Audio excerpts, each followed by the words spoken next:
গতকালকে দিনের বেলায় বৃষ্টি পড়া বন্ধ হয়ে গেছিলো, ভাবছিলাম দিন বুঝে উঠে গেছে, কিন্তু না, আজকে রাত্রি থেকে আবার বাড়ি বর্ষণ বৃষ্টি শুরু হয়ে গেছে আমাদের গ্রামে এবং আমাদের ব্রাউনবাড়িয়া এবং আশেপাশে বিভিন্ন জেলার মধ্যে বৃষ্টি পড়া শুরু হয়ে গেছে। তো ভাবছিলাম বুঝি আজকে দিনটা উঠবে, কিন্তু দিনটা আর উঠলো না, আগের মতোই আবার বৃষ্টি পড়া শুরু করলো।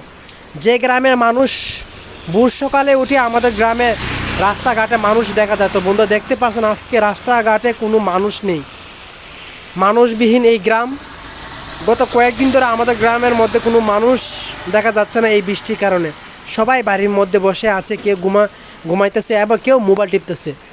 মানে কত ঘন্টা বাসার মধ্যে বসে থাকা যায় এই বৃষ্টির মধ্যে।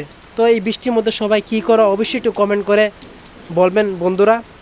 আর আমি আজকে দোকানের মধ্যে আসলাম, কিন্তু মানুষ নেই। আজকেই জুম্মার দিন, তাই একটু আসলাম বাহিরে, কিন্তু মানুষ নেই, মানুষবিহীন গ্রাম। এদিকে ছোটো ভাইরা আসতেছে, দুইজন দেখা গেল। বন্ধুরা, আজকে জুম্মার দিন সবাই কী করো অবশ্যই একটু কমেন্ট করে বলবেন, আর আমার পাশে থাকবেন। আল্লাহ হাফেজ।